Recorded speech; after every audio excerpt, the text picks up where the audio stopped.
Hello बच्चों, आपका स्वागत है आपका अपना यूट्यूब चैनल एनसीईआरटी वाला 2023-24 में।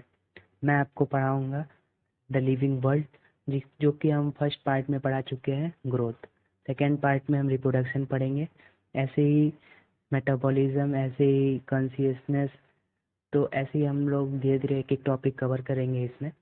तो फर्स्ट टॉपिक हमने कवर कर चुका है ग्रोथ का, पार्ट 1। जो अब ये जो है रिप्रोडक्शन पार्ट 2 में आपको हम पढ़ाएंगे। तो रिप्रोडक्शन लाइकवाइज आप एनसीईआरटी पहले अपना खोल लीजिए। सब लोग एनसीईआरटी खोलेंगे तो आप लोग को सबसे ज़्यादा समझ में आएगा, क्योंकि वर्ड जैसे आप आँख से अपने देखेंगे और कान से अपने सुनेंगे, जब दोनों चीज़ एक साथ होगा तो आपको ज़्यादा समझ में आएगा। इसलिए हमने बोला है कि एनसीईआरटी खोल करके ये वीडियो देखिएगा तो आपको ज़्यादा समझ में आएगा। Reproduction likewise is characteristic of living organism.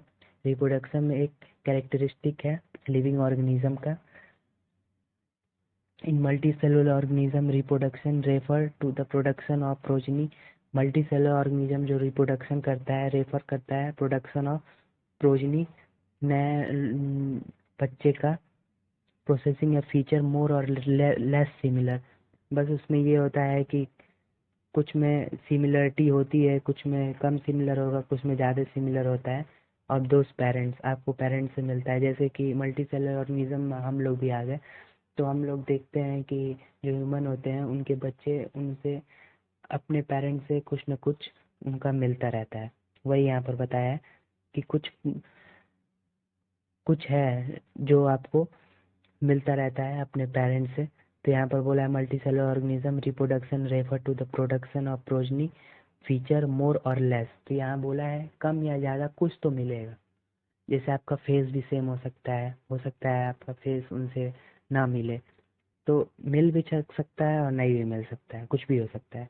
Invariably and implicitly we refer to a sexual reproduction. Organism reproduce by a sexual means also. जो ऑर्गेनिज्म रिप्रोड्यूस करते हैं ए सेक्सुअल, तो जो कुछ होते हैं ये तो सेक्सुअल हो गए। आपके जो मल्टी सेलुलर ऑर्गेनिज्म है वो सेक्सुअली रिप्रोड्यूस कर रहे हैं, जैसे हम लोग ह्यूमन हुए। और कुछ ए सेक्सुअल रिप्रोडक्शन भी करते हैं, जैसे हुआ फंगी।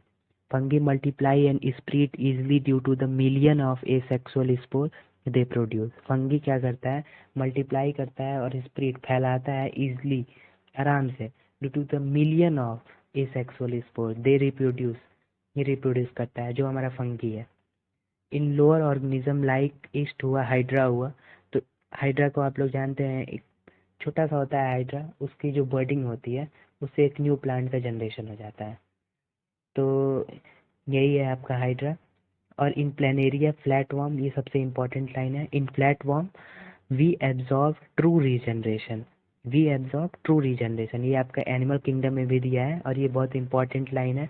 इससे क्वेश्चन आ भी चुका है नीट में 2-3 बार, तो आप इसको इम्पोर्टेंट कर लीजिएगा, स्टार बना लीजिएगा यहाँ पर। In planaria platform we absorb true degeneration पूछ देता है, ट्रू डीजनरेशन कौन करता है, और इसमें 4 ऑप्शन दे दिया रहेगा, उसमें प्लेनेरिया लिखा होगा, उसी को आपको ट्रिक करना है।